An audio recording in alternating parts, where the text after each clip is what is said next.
오늘 말씀드릴 주제는 우리가 민족 지도자라고 하는 김구 선생 이야기입니다. 김구 선생은 워낙 이분이 이제 활동 기간이 길어서 한 시간에 도저히 이게 소화가 안 돼서 해방 전에 김구 그리고 해방 후에 김구 이렇게 두 번을 나눠서 할 예정입니다. 이분이 왜 중요하냐면은 상해 임시정부를 어찌됐든 끝까지 이 상해 임시정부를 무너뜨리지 않고 유지 보존시켜 왔다는 점에서 상당한 의미가 있습니다. 왜냐하면 상해 임시정부가 잘났든 못났든 1919년 3.1운동 이후에 우리가 정부를 구성해야 되겠다라고 할 때 우리 지도자들, 우리 국민들의 총의를 모아서 만든 게 임시정부고요. 임시정부가 8개가 선포가 됐었습니다. 그래서 그거를 하나로 모아서 우여곡절이 많았습니다. 그런데 그 우여곡절 속에서도 임시정부를 무너뜨리지 않고 끝까지 유지했다는 점에서는 이분이 상당한 공헌을 했다라고도 우리가 역사적으로 인정을 해줘야 됩니다. 그런데 해방이 되고 나서 우리 대한민국 건국에 참여하지 않은 부분에 대해서는 우리가 냉정한 평가를 해야 됩니다. 그래서 어느 한 인물에 대해서 있는 그대로의 모습을 아는 게 상당히 중요해요. 그래서 오늘은 김구 선생의 이제 해방 전 이야기를 한번 들여다보도록 하겠습니다. 제가 이 슬라이드 맨 첫 장에 김구 선생하고 이순신 장군 두 분을 이렇게 담아놨는데 왜 그랬을까 하는 게 아마 이 강의가 끝날 때쯤이면은 좀 아마 이해를 하실 수 있을 겁니다.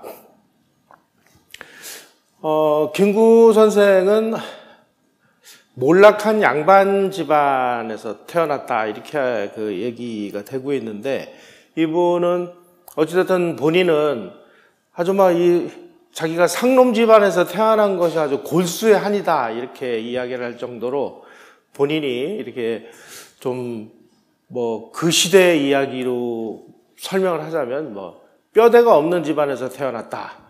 그러니까 상놈이니까 누가 알아주지도 않고 임시정부 가서 벼슬을 좀 하려고 그랬는데 집안 배경이 별로고 그러니까 미관 말직으로 시작을 하는.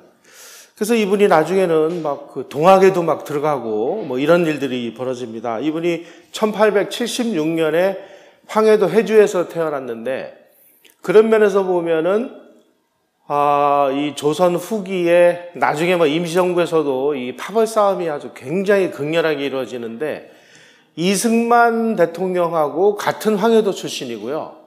이승만 대통령하고 한 살 후배고, 그리고 임시정부에서 또 이승만 대통령과 이승만 대통령을 또 경호하는 이 경호실장 역할을 하면서 두 분이 굉장히 가까워졌고, 이승만 대통령이 탄핵을 당해서 미국으로 가서 임시정부하고의 연이 끊어졌을 때 김구가 주석이 돼서 다시 이승만 대통령에게 그러면은 미국 쪽 외교 업무를 맡아달라. 그래서 임시정부의 구미위원부를 맡기고 하는 그런 면에서 보면 굉장한 인연을 가지고 있습니다. 이걸 이제 황해도하고 경기도, 충청도 일대를 이 기호파라고 하는데 그 기호파의 핵심 요원이 됩니다. 나중에 이 기호파하고 평안도 중심의 이 서북파가 아주 결사적으로 이게 싸움을 하는데 서북파의 대표적인 인물은 안창호 이런 사람을 들 수가 있습니다. 이분의 백범일지라든지 여러 가지 일대기를 보면 참 순탄치 않은 청소년 시절을 보냈습니다. 자기를 이렇게 하대하는 양반집 아이를 때린다고 해서 칼로 찔러 죽이려고도 하고 굉장히 좀 와일드한 면모들이 좀 보입니다. 그리고 이분도 과거 시험에 가서 낙방을 했는데 어쨌든 그 당시에 이승만 대통령도 과거를 13번을 칩니다. 근데 13번 다 낙방을 해요. 왜 낙방을 했나 봤더니 그 시절에는 시험 성적이 좋거나 이런 건 아무 상관이 없습니다. 전부 매관매직이니까 어찌됐든 합격을 하려면 돈을 줘야 되는데 그 가격이 정해져 있더라고요. 1차 시험 뭐 초시라고 하는데 1차 시험은 뭐 얼마, 뭐 2차 시험은 뭐 얼마. 합격하려면 돈이 있어야 되는데 이 집안이 돈이 없었던 것 같아요. 그러니까 이 과거 시험이라는 게 성적을 가지고 하는 게 아니라 이게 뭐 돈을 가지고 하는 거니까 나는 이런 과거는 필요 없다 하고 벼슬길을 단념하고 서당 공부도 작파를 하고 그때서부터 관상을 또 공부를 해요. 이분이 또 종교도 아주 좀 복잡합니다.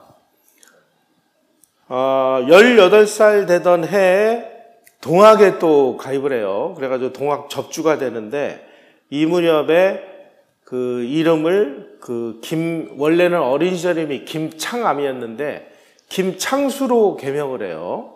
그리고 동학에서는 뭐 몇 사람을 그 동학으로 이렇게 끌어들이면 뭐 접주, 뭐 무슨 주 이렇게 해가지고 이 승진을 시켜주는데 이분이 어쨌든 막 수백 명을 표기하면서 아주 어린 나이에 이 접주 그 자격을 얻습니다. 그래가지고 1894년 가을에 1894년에는 동학이 그 전봉준 농민운동이 폭발한 그 해입니다. 가을에 황해도의 그 동학 대표자로 선발이 돼서 교주 최시영을 만나요.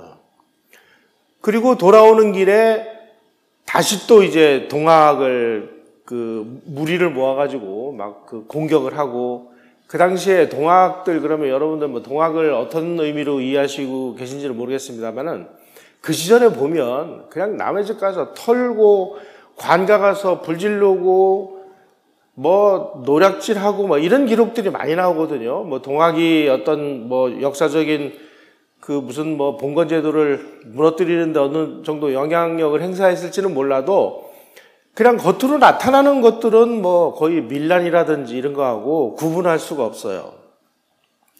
그래가지고 이제 해주성을 공격을 했는데 광군한테 패해가지고 도망가는 신세가 됩니다. 바로 그때 그 유명한 안중근 의사의 그 아버지가 있어요. 안애운이라고. 이분도 황해도 사람입니다. 같은 황해도 사람인데 그래도 뭐 좀 재주가 있는 친구 같은데 그냥 놔두면 죽을 것 같으니까 그 황해도 같은 마을 사람이고 그러니 나한테 와서 투항을 해라. 그러면 내가 너의 목숨을 살려주겠다. 그래가지고 안중근 아버지에게 투항을 해서 안중근 아버지가 살려줍니다. 그때 여기 안태훈인데, 오자가 났네요. 안태훈이 안중근 의사의 아버지입니다. 그 집안에 숨겨주고 있을 때 그 집안에 이제 그 학자들이 드나들면서 그때 이게 성리학이라는 게 뭐구나. 이때 또 이제 공부를 조금 해요. 그래서 뭐 성리학적인 대의명분도 뭐 공부를 하고 위정척사가 뭔지 이런 것도 공부를 합니다. 그러다가 또 떠나요. 1896년 3월에 황해도 그 치아포구 주막에서 백범일지에는 일본인 그 상인으로 가장한 일본군 뭐 육군 중위 간첩을 내가 명성황후의 그 국모 살해에 대한 복수로 이 친구를 살해를 했다. 이렇게 그 기록이 나와 있습니다. 요 내용이 요즘에 그 청소년들이 읽는 그 백범일지 이런 게 많이 나와 있습니다. 거기 보면은 스치다라는 사람인데 여기 뭐 나는 대일본 육군 중위 스치다다. 천황폐 이름으로 너 내 놈을 목을 베리라. 뭐 이래가지고 일본 육군 중인데 뭐 그 상인으로 가장을 해서 내가 명성황후를 죽인 것에 대한 복수로 이 친구를 살해했다. 그런데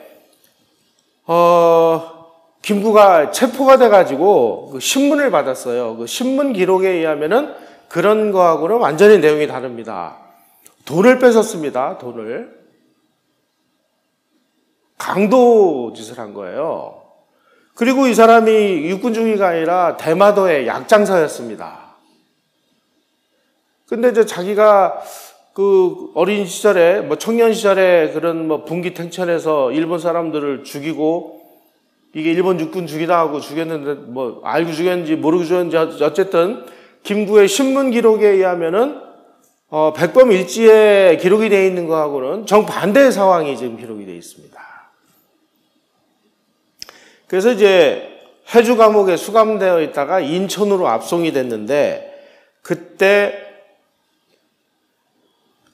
원래는 사역인데 고종이 인천으로 전화를 걸어가지고 내가 사형을 면할 수 있었다. 이렇게 또 백범일지에 써 있어요. 근데 사람들이 이게 사실이냐? 이것도 나중에 보니까 사실이 아니에요. 왜 사실이 아니냐? 서울과 인천 간의 전화선은 1896년에 가설이 됐어요. 98년에 가설이 됐는데 이 사건은 96년에 일어났어요. 그럼 이걸 어떻게 우리가 해야 되느냐? 좀 뻥이 좀 심했다. 백범일지에는 이렇게 기록이 되어 있습니다. 대궐에 있던 승리 한 명이 내가 일본인을 살해한 동기가 국모에 대한 복수라고 하자 고종에게 보고를 했고 고종은 사형 집행을 정지하라는 칙명을 내려가지고 이 칙명은 인천감리서의 이재정 감리에게 전화로 신속히 전달되어 사형을 면했다.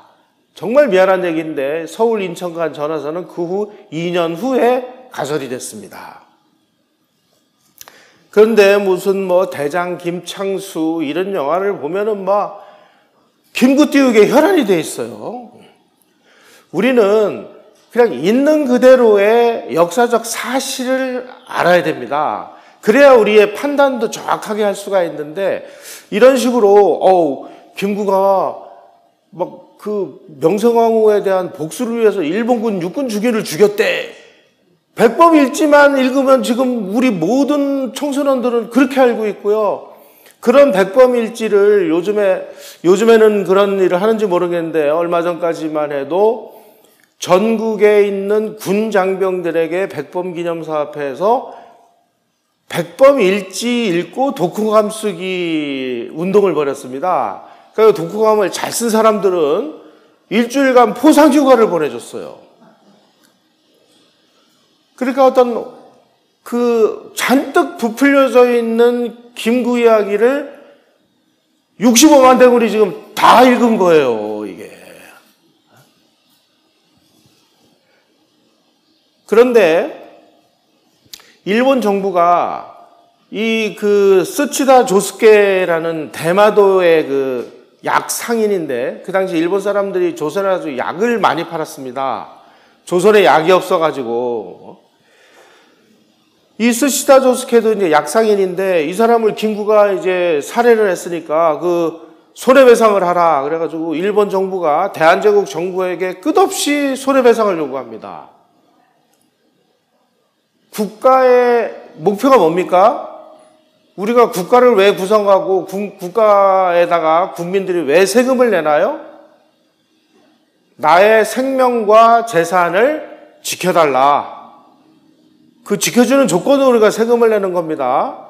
그런데 우리 국민이 지금 배를 타고 월북을 했는지 안 했는지도 모르는 이상한 상황에서 월북했다고 뒤집어 씌우고 그 사람을 총살을 해서 불태웠다고 했음에도 불구하고 어떠한 합리적인 행위도 하지 않는 이런 정부에게 우리 국민들은 세금을 내야 될 이유가 없는 겁니다.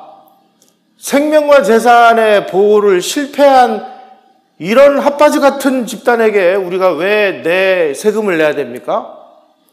그런데 이 일본은 이 스치다 조스케 유가족들을 위해서 끝없이 이거는 이렇게 억울하게 죽었으니까 손해배상을 해. 그래서 사건 발생 10년 후인 1905년 3월에 고종 황제가 국가가 돈이 없어가지고요. 왕실에 있는 생활자금, 비자금으로 스치다 조스케 유가족에게 배상금 3,778원 59전을 지급했다라는 기록이 바로 요 내용입니다. 그럼 김구는 뭘 했습니까? 이 당시에 3,778원이면 지금으로 치면 뭐 어마어마한 돈입니다. 거의 한 10억 원 이상 되지 않을까 싶은데요. 우리의 자랑스러운 김창수는 1898년 3월 19일 동료 죄수들하고 탈옥을 했습니다. 정부는 그 사람에 대한 살해에 대한 대가로 막대한 배상금을 물었습니다. 이런 얘기 백범일지 안 나옵니다. 자, 그래가지고 이제 탈옥을 했으니까 자칫하면 이제 붙잡히니까 뭐 여기저기로 떠돌아다니면서 공주 마곡사에 숨어가지고 승려 생활도 하고요. 1년 후에는 환속을 해가지고 이번엔 또 기독교에 귀의를 해요. 그냥 뭐 유교, 동학, 불교, 개신교 할 것 없이 들락날락 들락날락 들락날락. 1905년 이제 뭐 글을 좀 아니까 이분이 황해도 안악에서 그 교사를 하고 재령보강학교 교장을 하고 그다음에 비밀 결사인 뭐 신민회 가입해서 뭐 구국운동을 하고 안중근 의거에도 연루돼서 해주 감옥에도 뭐 투옥됐다가 석방이 되고 뭐 이런 일들을 합니다. 자, 조동걸이라는 사람이 백범사상의 뿌리라는 그 책에서 이렇게 이야기를 하고 있습니다. 백범사상의 뿌리는 유가, 도가, 도참가, 도참이라면 풍수도참을 얘기하는 겁니다. 무가, 무속입니다. 푸닥거리, 동학, 주자학, 불교 등 동양사상을 망란 위해 그리스도교와 계몽주의가 정착한 다원적이요, 중충적이요, 포괄적이다. 저희가 아무리 읽어도 이게 무슨 말인지 모르겠어요. 그러니까 여기저기 기웃거리는 떠돌이였다라고 얘기를 하면 딱 맞는데 이걸 이런 식으로 학자들이 어떻게 하면은 이 김구 선생을 띄울까? 왜 김구를 띄울까요? 이승만을 잡기 위해서. 이승만이 한 그 대한민국 건국을 반대했으니까. 그러니까 이 좌익들이 김구를 띄우는 거는 좌익들도 김구 선생을 무지하게 싫어합니다. 왜 싫어하냐? 김구는 공산주의자가 아니었습니다. 단지 어떤 민족주의적인 감정에서 좌우 합작은 했어요. 하지만 공산주의에 대해서는 이 사람도 본질적으로 어떤 거부감을 가지고 있었던 사람이기 때문에 김구에 대해서는 저거는 저 부르주아지야. 그 이동희가 나중에 임시정부를 그 공산화하려고 하는 레닌 정부로부터 그 당시 금화 100만 루블을 받아가지고 와서 이 임시정부를 공산화하려고 할 때 김구와 이승만 대통령이 이 공산주의자들하고 결사적으로 싸워가지고 임시정부가 공산화되는 것을 막는데 이 좌익들도 김구를 싫어하면서 왜 이렇게 띄우느냐? 김구가 해야 될 목적이 있습니다.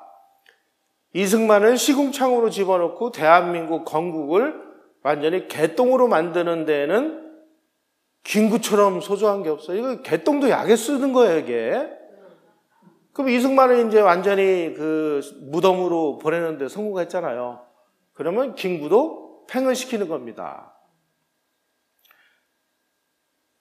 이런 일이 지금 벌어지고 있습니다. 그 사람들이 지금 열심히 띄우는 건 누구를 띄워요? 김원봉 같은 사람 띄우죠? 여운형 이런 사람 띄우죠?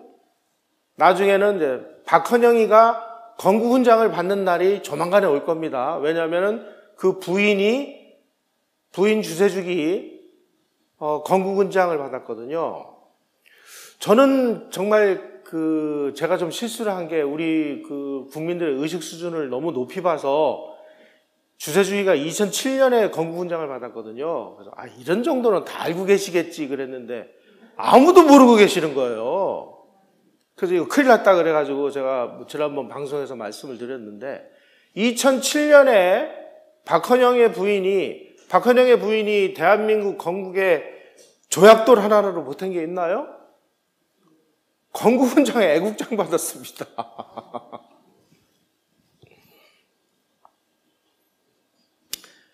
김구 선생이 조동거리는 사람 또 이래요. 그렇게 다양한 변화는 전환기를 살았던 젊은이가 보여준 지성적 고민의 단면으로 이해된다. 그냥 막 일본인 약장사를 육군 중이라고 때려 죽이는 것도 지성적인 고민이에요. 거기에 평민 사상과 행동주의 생활 철학이 마지막 숨질 때까지 백범을 지켰다. 아무리 읽어봐도 도대체 이게 무슨 말인지를 제가 진짜 합리적인 이성을 가지고 이게 뭔 말인지 이렇게까지 미화 찬양을 해도 되는 건지 그냥 있는 그대로의 백범 김구 선생은 정말 임시정부를 끝까지 유지했다는 부분에 대해서 우리가 높이 평가를 해줘야 돼요. 그런데 그런 것에 대한 것이 너무 지나친 나머지 이런 식으로 막 역사적 사실까지를 막 왜곡하고 미화 찬양하는 이런 일들이 지금 백일하에 벌어지고 있습니다. 이분이 3.1운동 이후에 상해로 망명을 해가지고 망명하기 전에 또 감옥에 들어가요. 그때 이제 김창수에서 감옥 안에서 김구로 개명을 합니다. 그리고 호를 백범으로 정해요. 보통 호는 이제 친구나 뭐 스승이나 뭐 이런 사람들이 지어주는데 호를 또 자기가 져요. 감옥에서. 왜 백범으로 정했느냐? 백정범부들이라도 애국심이 현재 나 정도는 되어야 완전한 독립국민이 되겠다라는 바람에서 내가 내 스스로 백범이라고 지었다. 이렇게 나옵니다. 1915년 8월 달에 가출옥을 하고 그리고 상해로 망명을 해서 상해에 가서 경무국장을 해요. 만약에 김구 선생이 뭐 그래도 뭐 양반 집안에서 태어났다면 뭐 아마 무슨 장관 자리 뭐 이런 거 하나를 차지했을지도 몰라요. 그런데 본인 스스로 아니 나는 뭐 아무것도 없는 집안에서 벼슬도 못하고 우리 집안이 양반도 아니고 그러니까 뭐 임시정부 문직이라도 좋습니다. 너 특기가 뭐냐? 보니까 뭐 그냥 감옥 열심히 들락날락하고 막 사람도 때려 죽이고 그러니까 너 이런 거 잘하겠구나. 그래가지고 경무국장에 취임을 해요. 이른바 경찰 업무를 담당하게 됩니다.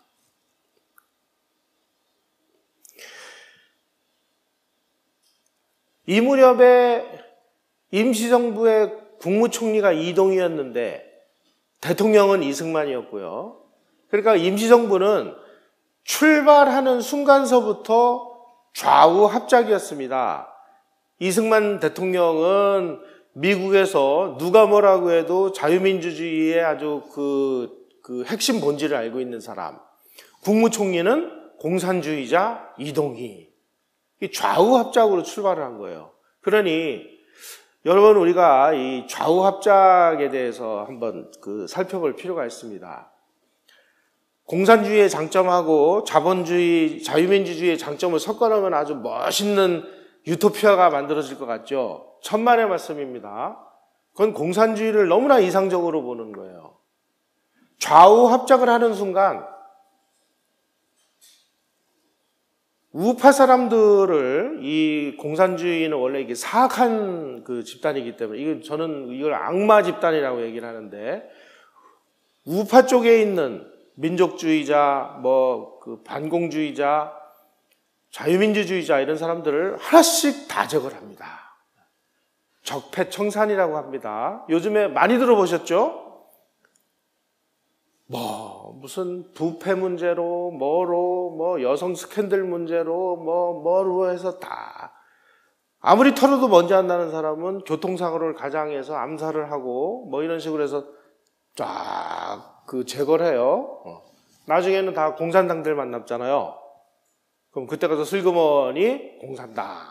그러면 공산화되는 겁니다.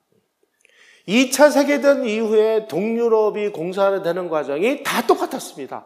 이 좌우 합작의 유혹에 다 넘어가가지고 이 좌우 합작의 유혹을 끝까지 거부를 하고 사생열단으로 공산주의하고는 싸워야지 무슨 타협이 필요하냐. 그래가지고 미 군정도 좌우합작을 하려고 그 난리를 치고 그랬는데 그 모든 유혹을 물리치고 그 끝까지 반공주의를 부여잡고 대한민국을 건국해낸 사람은 이 지구상에 이승만 한 사람밖에 없습니다. 그래서 우리가 이승만이라는 사람을 높이 평가를 하는 거죠. 어떻게 좌우합작이 지름기 마지막 종착역이 이게 공산하냐 하는 거를 어떻게 아냐 이거죠. 공산주의라는 새로운 사주가 나타나가지고 이게 어떻게 될지도 모르는 상황에서 이분은 공산혁명이 일어난 지 6년 후에 공산당은 망할 거야. 공산당은 이러이러한 점이 좋은데 이러한 점 때문에 이건 망할 거야. 이쪽으로 가면 큰일 나라고 이 지구상에서 공산주의를 가장 그 본질적으로 그 비판하는 첫 번째 논문을 쓴 분이 바로 이승만입니다. 1920년이면은 이승만 박사가 아직 미국에서 상해로 대통령으로 취임하기 위해서 상해로 못 왔어요. 왜냐하면 대통령에 임명되는 순간 일본이 이승만 박사의 목에다가 30만 뭐 엔인가의 30만 달러인가 그 목에다 현상금을 걸었습니다. 그러니까 이게 오긴 와야 되는데 이게 좀 위험해서 못 오고 있는 그 와중에 이동희가 야, 내가 좀 임시정부 공사를 할 건데, 킹구 너 나하고 손잡고 공사를 하는데, 그 앞장서자. 그러면 내가 그 자리 줄게. 그래서 김구가 딱 거절을 해요. 이런 걸 보면은, 김구 선생은 하여간 이 이념적인 측면에서는 공산주의하고는 아주 담을 쌓은 사람이다. 물론 나중에 해방 후에 우리가 막 건국을 할 무렵에 이제 좀 에러를 심하게 하셨죠. 1920년 12월 말에 이승만 대통령이 이제 상해에 미립국을 해서 그때 시체운반선을 타고 그 상해로 미립국에 와가지고 대통령 업무를 수행을 합니다. 그래서 1921년 1월부터 대통령 업무를 수행을 하는데 그때서부터 김구가 이 경무국장이니까 이승만 대통령의 경우 업무를 담당을 합니다. 그래서 이때서부터 두 사람의 관계가 굉장히 가까워져 가지고 두 사람의 관계는 굉장히 좀 돈독해졌습니다. 그리고 아까 말씀드린 대로 이동희가 레닌으로부터 그 금화 100만 루블을 받아가지고 와서 임시정부에다가는 한 푼도 안 내놓고 공산당 자금으로만 썼습니다. 그래서 그 당시에 기록에 의하면 그 돈을 운반해 가지고 온 사람이 김립이라는 사람인데 이 사람이 원래 러시아 사람이에요. 국적이 러시아예요. 한국인인데 부인이 러시아 사람이에요. 그 러시아 부인한테 이 자금을 또 맡겨가지고 흥청망청 쓰다가 들켜가지고 난리가 나고 온갖 일이 벌어집니다. 그 어마어마한 돈을 임시정부에다 한 푼도 안 내놓고 공산당을 위해서만 쓰니까 김구가 저거 암살해 그래가지고 특공대가 가서 김립을 암살해버립니다. 이때서부터 김구 그러면은 아주 그냥 저승사자. 너무나 많은 피를 흘립니다. 김구가 해방 공간에서도 너무나 많은 암살을 해가지고 미 군정에서는 저 블랙 타이거다 이렇게까지 이야기를 할 정도로 김구는 하여간 암살의 아주 대명사였습니다. 지난번에 제가 임시정부 말씀드릴 때와 마찬가지로 하여간 임시정부는 바람 잘 날이 없었습니다. 이승만이 대통령으로 이제 취임을 해서 임시정부 대통령으로 하니까 위임 통치 청원으로 너 물러나라 해라 싸우고 이동희가 소련 원조 자금을 내놔라 그러니까 안 내놓고 공산당 자금으로 빼돌리고 난리를 나니까 이동희가 임정에서 이탈을 하고 난리가 납니다. 결국 1925년에 임시정부 의정원에서 이승만 대통령을 탄핵을 하죠. 한마디로 말씀드리면 이승만은 왜 탄핵당했느냐? 끝까지 반공을 외쳤기 때문이다. 이렇게 이해를 하시면 됩니다. 아까 말씀드렸듯이 임시정부 안에 뭐 파벌들이 뭐 미국파, 기호파, 서북파, 북경파, 뭐 고려공산당, 공산당도 또 상해파, 이르쿠츠크파를 나눠가지고 서로 죽이고 살리고 의열단은 그냥 뭐 보는 사람마다 다 죽이고 임시정부가 이래요. 그 윤치호 선생이 이 독립운동가들에 대해서 좀 미안한 얘기지만 좀 심한 비판을 했습니다. 윤치호 일기에 의하면 이렇게 얘기를 했어요. 안창호 씨가 지역감정 소유자에서 기호인들이면 황해도, 경기도, 충청도 사람, 특히 이승만, 김고를 기호인이라고 얘기를 하는데 기호인들의 노력으로 독립을 얻을 것 같으면 그러니까 이승만, 김구가 지금 임시정부를 잡고 있으니까 차라리 독립되지 않는 게 낫다고 생각한다. 안창호는 그렇게 생각했대요. 서북인들은 기후인에 대해서 커다란 적대감을 가지고 있다. 하와이, 미국, 시베리아, 만주, 상하이 등 사실상 조선인이 살고 있는 모든 곳에서 조선인들은 전부 두 개의 적대적 진영으로 파벌이 갈려가지고 서북파, 기호파 죽기 살기로 싸우는 거예요. 그렇게 우리나라 사람들이 싸울 그 정력을 가지고 외놈들하고 싸워라. 저는 요즘에 우파 사람들에게 꼭 들려주고 싶은 말씀이 이런 거예요. 아니 적은이 있는데 왜 아는 사람들끼리 이렇게 싸우나요? 망하는 지름길이에요. 지난주에 이영훈 선생님이 저희들 뭐 공부를 하다가 이런 말씀을 하셔서 제가 참 막 너무나 충격을 많이 받았는데 앞으로 우리 분열이라는 말을 쓰지 말자. 이거는 학문적으로 틀린 말이다. 왜냐하면 분열이라는 거는 원래 하나가 돼 있었는데 이게 찢어지는 것이 분열 아니냐. 근데 우리는 원래 하나 된 적이 없는데 어떻게 분열이라고 할 수가 있느냐. 우리는 그냥 모래알이었다. 조선시대에. 3%의 양반과 중인과 쌍놈과 노비와 천민과 조선시대의 여자들은 사람이 아니었습니다. 이름이 없었잖아요.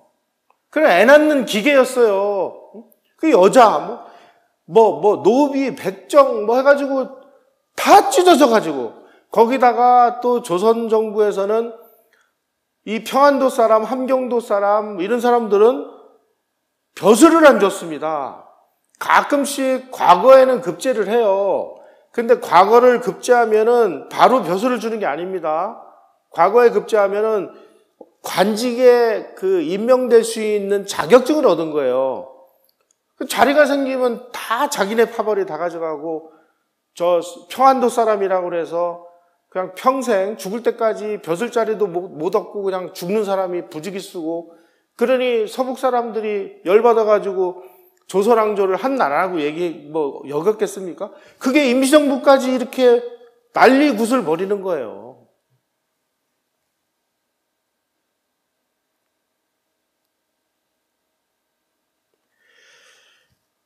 허정이라고 이분이 1960년 4.19 일어난 다음에 장면 정부가 출범하기까지의 과도 정부에 수반을 했던 사람입니다. 이분이 상해 임시정부 가서 상해에도 있다가 미국으로 가서 공부를 하고 그래서 미국에서 이승만 대통령이 독립운동할 때 도왔던 그런 사람인데 이분이 상해 임시정부에 가서 보고 상해 임시정부의 작태를 보고 쓴 내용이 이렇게 되어 있습니다. 지방색과 당파 앞세운 끊임없는 이합집산으로 갑론을박에 여념이 없는 임시정부는 내가 기대하고 있던 일사불란한 독립운동의 지도부가 아니었다. 공산주의, 무정부주의에 이르기까지 20세기 초엽의 이데올로기는 모두 받아들여 각기 정당을 하나씩 만들어 놓고 반목하고 싸우고 이런 걸 보고서 임시정부는 희망 없구나. 그래서 이 사람 상해를 떠납니다. 임시정부에서 대통령은 이승만 대통령, 그 다음에 이승만 대통령이 탄핵되고 난 다음에 박은식 씨가 잠시 대통령을 한 거 외에는 대통령 2명밖에 없었고요. 나중에 임시정부도 그 헌법을 5차례 바꿉니다. 그래서 뭐 국무총리제로 했다가 뭐 대통령 중심제로 했다가 국무령제로 했다가 국무위원제로 했다가 1940년 주석제로 바꾸면서 김구가 주석을 맡게 되죠. 그래서 이렇게 뭐 그냥 엉망진창인 임시정부지만 그래도 대한민국 사람들의 어떤 그 열망을 해서 우리가 임시정부를 만들었으니까 이거마저 깨뜨려졌으면 우리는 그냥 완전히 그냥 뭐 오합지졸이죠. 근데 이거 하나라도 부여잡고 자금난 독립운동가들의 이탈, 변절, 뭐 심지어 그 허정 씨가 쓴 그 글에 의하면 임시정부 요인 중에 일본 간첩이 절반이 넘더라. 뭐 이런 내용도 있어요. 그러니까 뭐 먹고 살 게 없으니까 가서 일본 밀정 노릇을 하고 뭐 하면서 그러면서도 불구하고 이 임시정부를 끝까지 유지한 이 김구 선생의 이 노력을 우리가 인정을 해줘야 된다. 그리고 이 사진 보니까 좀 섬뜩하죠? 우리는 뭐 이봉창 의사, 윤봉길 의사 뭐 아주 뭐 위대하게 치지만 백범일지에도 이건 테러였다. 우리가 지금 그 방법밖에 없지 않느냐. 그래서 뭐 이봉창 의거, 윤봉길 의거를 백범일지에도 테러라고 썼는데 어떤 학자가 윤봉길 의거 뭐 테러 이렇게 썼더니 이걸 테러라고 썼다고 말이야. 그냥 막 벌떼같이 막 뭐 물고 뜯고 그러면 뭐라고 써야 되냐? 그럼 이런 행위를 그랬더니 의혈이라고 써야 된대요. 뭐 의혈 독립운동. 그래서 의혈이 뭔지 사전을 찾아보니까 사전에도 이런 내용이 나오질 않아요.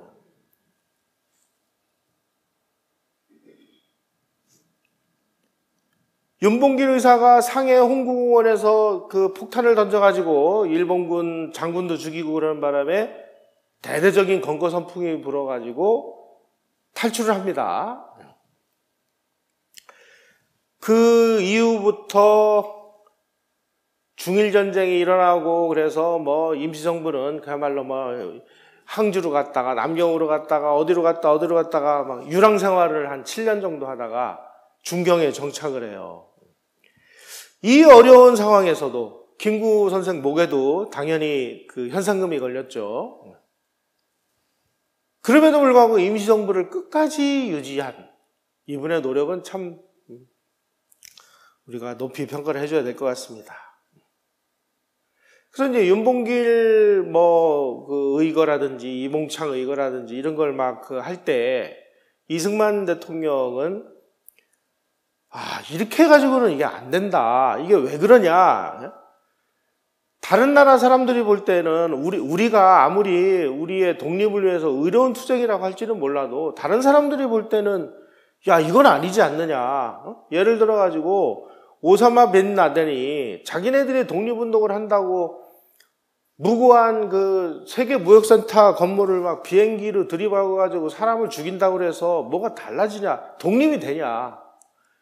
권총 몇 방 쏘고 수류탄 몇 방 던진다고 해서 독립이 된다면 이 지구상에 식민지가 될 나라가 어디 있느냐? 우리가 좀 폭탄 던지는 훈련, 총 쏘는 훈련을 할 때 그 노력을 가지고 우리가 공부를 해서 이 나라를 제대로 이끌어갈 수 있는 인재를 키워야지. 자, 지금 우리가 그럼 독립이 됐다. 일본이 우리를 독립시켜 줄 테니까 니네가 알아서 그 국가 유지해봐. 그러면 우리가 국가를 유지할 수 있는 인재가 있느냐? 지금 국민이 전부 전근대적인 사고방식에 젖어 있는 상황에서 어떻게 나라를 운영할 수 있느냐? 국민 한 사람 한 사람이 깨어있는 개인으로, 근대인으로 각성을 할 때 우리는 근대국가를 운영할 수 있다. 그때까지 우리는 공부를 하자. 공부 중에서도 제일 중요한 공부가 뭐냐? 국제법 공부다. 이렇게 아주 막 외쳤습니다. 만국공법을 알지 못해서 개명한 애국당으로 인정받지 못하고 밀란당으로 취급을 당한다. 적과 싸우려면 내가 먼저 준비를 해야 되는데 이 과정에서 무기를 들고 무장투쟁하는 것보다 더 중요한 게 공부다. 예. 무지에서 깨어나야 우리가 독립을 하고 나라를 유지할 거 아니냐. 여러 번 글을 씁니다. 여러 번. 그리고 전명환 의사인가 샌프란시스코에서 미국인을 저격을 해서 죽여요. 그때 그 기록을 보면 지금 이 미국인이 스티븐스라는 사람이 일본 정부의 그 전문가로 고용이 돼가지고 대한제국의 외교고문으로 와서 외교고문 역할을 하고 있는데 일본 정부에서 일을 한다고 미국에서 하와이에 이민 갔던 그 전명한 이분이 샌프란시스코 항에 배 타고 온 미국인을 미국 땅에서 쐈는데 이것도 정면으로 결투를 해서 쏜 게 아니라 등 뒤에서 총을 쐈어요. 미국인들은 이런 걸 용납을 안 하죠. 그때 이제 우리도 뭔가를 이런 의로운 투쟁을 해야 되는 거 아니냐? 그럴 때 이승만 대통령에게 단체를 맡아라 할 때 이승만 박사가 그때 아마 하버드에서 석사인지 아마 프린스턴에서 박사학인지를 공부하고 있을 때입니다. 지금 우리가 총 쏘는 훈련을 할 때가 아니라 공부할 때요. 공부 중에서도 국제법을 공부를 해야 됩니다. 라고 그야말로 피를 토하듯이 씁니다. 어떤 게 여러분들은 더 합리적인 판단이라고 생각을 하십니까? 왜 이승만 대통령이 이런 얘기를 했을까요? 우리는 독립운동하는 사람이 다 합쳐도 무슨 몇백 명이 되질 않아요. 무장을 해봤자 수류탄 몇 개, 소총 몇 개인데 이미 일본은 1919년 1차 세계대전이 끝났을 때 세계 3대 군사강국인데 우리가 그런 군사강국을 무장투쟁으로 어떻게 무찔러가지고 우리가 독립을 쟁취한다는 얘기예요. 뜻은 좋은데 현실이 받쳐주지 않으니 때가 올 때까지 기다리고 준비를 하자. 이게 이승만의 어떤 독립운동 방향입니다. 그 이후로 김구 선생이 임시정부의 광복군을 창설을 하고 광복군을 창설하면 뭐예요? 중국 땅에서 중국 정부와 중국의 주권이 미치는 그 나라 안에서 우리의 독립운동을 위해서 군대를 만든다고요? 이걸 인정해 줄 나라가 세계에 어디 있습니까? 그럼 예를 들어서 지금 우리나라에 방글라데시 사람들이 여기 와가지고 자기네들 독립운동한다고 방글라데시 군대 만들 테니까 양해해달라 그러면 우리 정부가 이걸 인정을 해줍니까? 똑같은 일이 벌어진 거예요. 그러니까 장개석은 그 대신 작전지휘는 우리가 할 거야. 작전지휘권 뺏어가요. 장교도 우리가 할 거야. 그래서 광복군 장교는 중국 사람이 다 맡았습니다. 단지 우리는 명목상의 통수권만 가졌을 뿐이에요. 자, 그러면은 장개석은 왜 임시정부를 지지했을까요? 임시정부에다가 막대한 돈을 줍니다. 장개석이가 무슨 산타크로스입니까? 중일전쟁이 끝나면 장개석은 다시 중국군을 한국에다가 주둔시키려고 했습니다. 다시 말씀드리면 청일전쟁 때 일본에서 패해서 우리가 조선 땅에서 물러났는데 지금 일본이 2차 세계대전에서 세계인들의 적이 됐으니까 우리가 미국을 편들고 소련을 편들어가지고 일본을 무너뜨린 다음에 청일전쟁 이전으로 돌아가서 다시 우리 중국 군대를 보내서 조선을 중국의 속국으로 만들려고. 미안한 얘기지만 김구는 1932년부터 장개석 정부로부터 막대한 지원금을 받아가지고 돈 걱정 없이 살았습니다. 자, 그러니 연합국이 볼 때, 야, 이거 좀 뭐 하는 거야, 이게? 아니, 장개성이가 임시정부 도와주는 건 알고 보니까 전쟁 끝난 다음에 중국의 속국으로 만들려고 하는 거 아니야, 이게.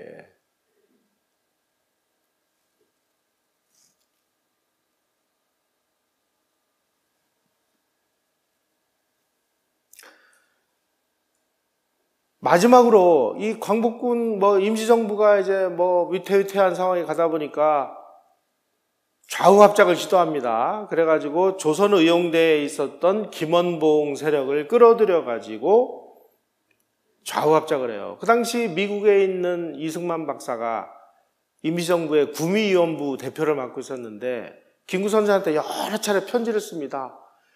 지금 좌우합작을 하면 이건 나중에 너 어떡하려고 그러냐, 이거.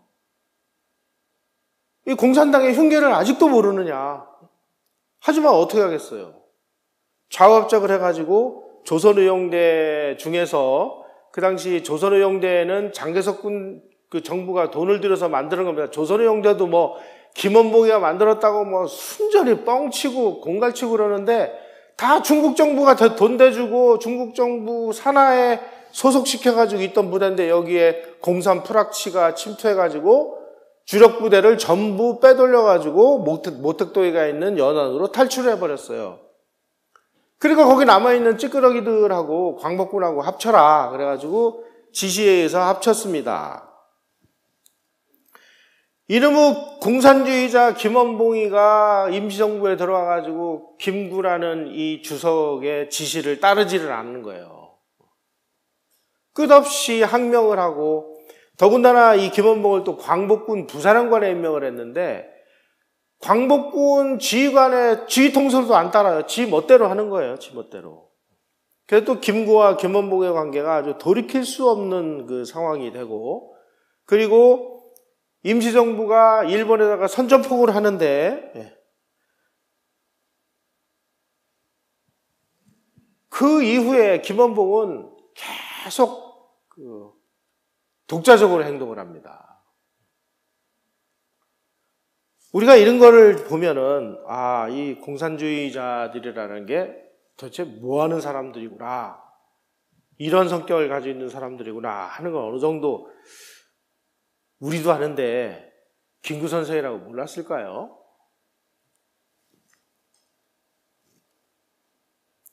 그래서 임시정부가 그 광복군을 만들어서 광복군 중에 일부를 이제 미군하고 미군의 도움을 받아서 훈련을 받아가지고 한국으로 이제 진공을 해서 예를 들어가지고 제주도라든지 하다못해 작은 섬이라도 하나 우리 광복군이 점령을 한 상황에서 일본이 항복을 했다 치면 우리가 그래도 우리 그래도 저 섬이라도 점령했잖아 하고 큰 소리라도 칠 거 아니에요.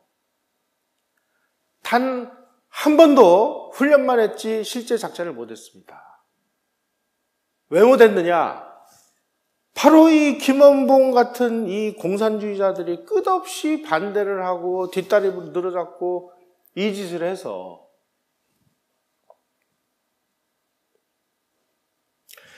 자, 1943년 12월에 11월 카이로 선언이 있었습니다. 이게 우리 독립운동사에서 이제 굉장히 중요한 사건인데 이 사람들이 이 중요성을 잘 몰라요. 이게 뭐냐면 1910년에 한일 합방이 된 이후에 이 전 세계인들, 특히 열강들은 전부 일본에게 조선을 갖다가 너희들이 관리를 해라 하고 맡긴 겁니다. 이건 일본의 어떤 침략 근성 때문에 이렇게 보시면 세상 돌아가는 물정을 모르시는 거예요. 중요한 거는 그 당시에 이 대한제국이 끝없이 러시아를 끌어들여가지고 전 세계 질서를 계속 어지럽히니까 일본을 동원해가지고 러일 전쟁을 일으켜서 일본을 다 도와줘가지고 러시아를 쫓아내고 한반도를 일본에게 넘겨준 겁니다. 열강들은 일본에게 조선을 맡아라고 그냥 갖다 넘겨준 거랑 마찬가지 상황입니다. 근데 일본이 자기가 패권국 한번 해보겠다고 패권국인 미국, 영국에 도전을 했다가 쌍꺼풀 터져가지고 망한 것이 2차 세계대전인데 2차 세계대전이 이제 막 진행되고 있을 때 연합국 순회들이 카이로에 모여서 그 당시에 이 지구상에 식민지가 얼마나 많았습니까? 그 중에 유일하게 한국 한 나라만을 콕 집어서 지금 조선 사람들이 일본의 압제로부터 노예 상태에 있다고 하는데 우리가 빨리 일본을 멸망시키고 일본을 항복시켜서 우리가 조선을 독립시켜주겠다 하고 이 열강 순회들이 모여가지고 국제적으로 약속을 한 최초의 사건이 카이로 선언입니다. 지금까지 카이로 선언은 뭐라고 알고 있었느냐? 김구 주석을 비롯한 임시정부 요인들이 장개석을 찾아가서 카이로 회담이 열리니까 거기에서 우리의 독립을 보장받게 해주십시오 라고 얘기해서 장개석 총통이 오케이를 해서 장개석이가 가서 자기가 먼저 얘기를 해서 이게 채택이 됐다. 이렇게 지금 연구가 되고 신용화 교수라든 이런 분들이 자기 논문에다 이렇게 써놨습니다. 알고 보니까 이거 다 말짱 거짓말이었어요. 장개석은 카이로 선언에서 뭐라고 얘기를 했느냐? 제가 아까 말씀드린 대로 전쟁 끝나면 중국군을 한반도에 주둔을 시키겠다. 얘기를 하니까 루스벨트가 뭐 이런 인간이 다 있나? 우리가 알고 있는 거하고 정반대였습니다. 이것을 제안한 사람은 누구냐? 루스벨트 대통령입니다. 그러면 루스벨트 대통령이 이런 제안을 이 지구상에 그 많은 식민지들이 있음에도 불구하고 한국 한 나라만을 콕 집어서 독립을 보장을 하는 국제 선언을 한 이유가 뭘까요? 이승만 대통령이 미국 내에 있는 그 많은 인맥들을 동원해서 루스벨트 대통령에게 한국을 독립시켜 주십시오 라는 청원운동을 계속 벌였고 그 청원운동을 루스벨트 대통령이 받아들여서 오케이를 했고 그래서 카이로 선언에서 이 내용이 채택이 됐던 것입니다. 그래서 카이로 선언에 의해서 우리는 일본이 항복한 다음에 독립을 한 거예요. 지금까지는 김구 주석이 자기가 했다. 알고 보니까 이승만이 한 겁니다. 이건.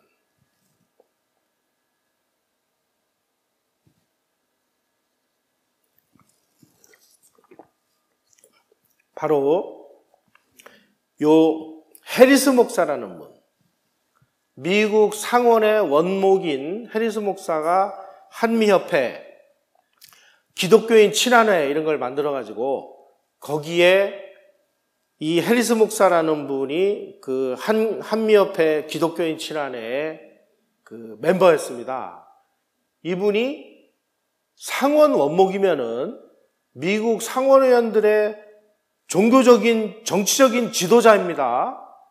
이런 분들이 루스벨트 대통령 그리고 그 밑에 있는 참모 이런 사람들에게 한국의 독립을 청원하는 운동을 앞장서서 전개를 했고 그 결과물이 카이로 선언이었다는 것이죠.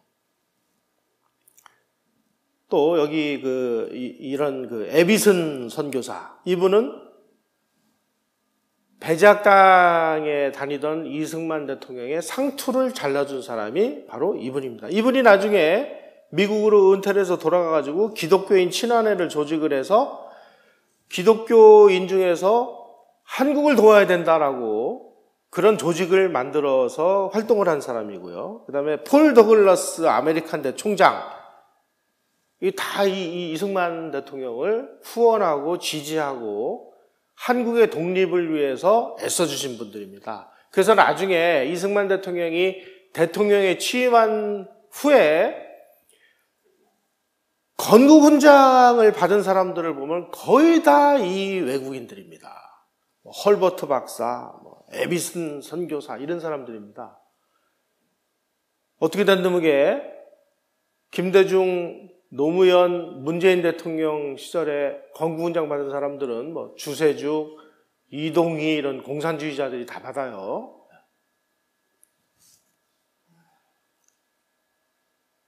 카이로 선언에서 이승만 대통령의 역할은 정말 놀라울 정도였습니다.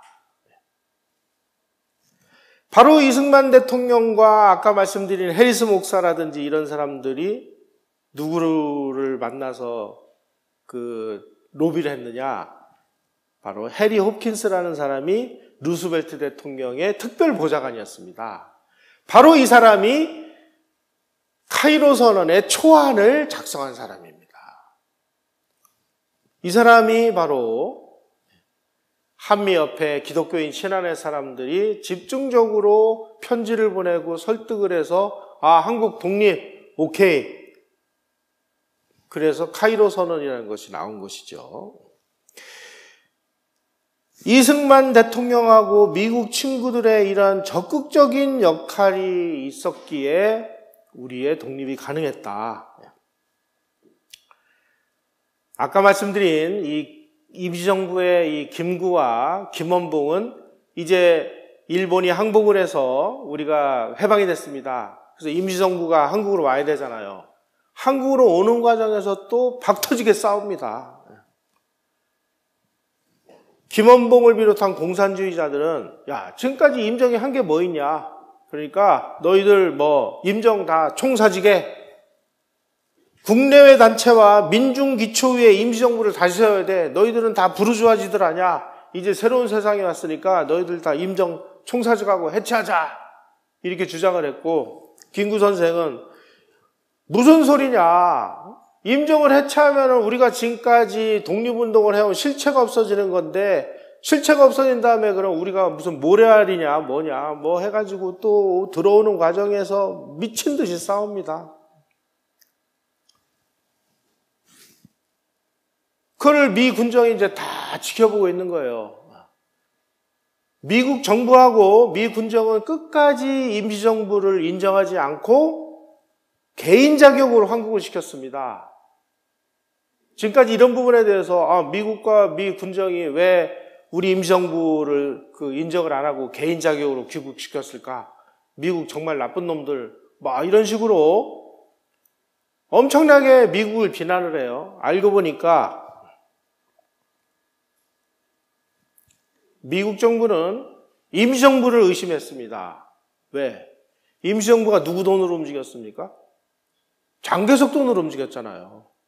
그러니까 임시정부를 인정을 하면 장개석 정부의 영향력이 남한에서도 다시 발동을 해서 이 남한을 중국의 영향력으로 끌고 갈 우려가 있어서 임시정부를 인정을 안 하고 개인 자격으로 귀국시킨 것입니다.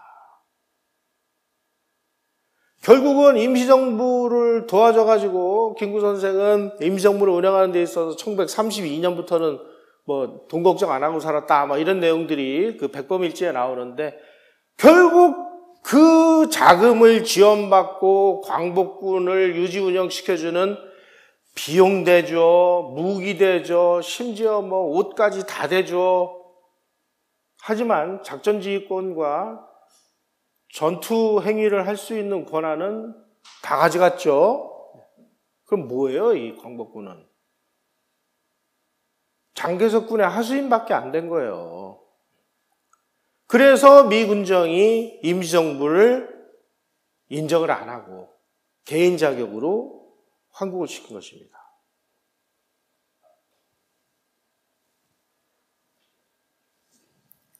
해방 전에 김구 선생의 그 활동을 우리가 보면 우선은 백범일지에 나오는 내용들이 상당 부분 좀 과장돼 있다라는 사실. 그럼에도 불구하고 임시정부를 끝까지 유지를 했는데, 유지하는 과정에서 중국 정부의 이런 자금 지원이라든지 광복군의 유지 운영이라든지 이런 데에 이 중국 정부의 돈이 들어가는 것을 보고 미 군정은 자기네들이 점령한 지역이 남한인데, 이 남한 지역이 자칫 잘못하면은 청일전쟁 이전에 중국의 속국으로 넘어갈 그런 우려를 했기 때문에 임시정부와 김구를 인정을 안 하고 개인 자격으로 귀국을 시켰다.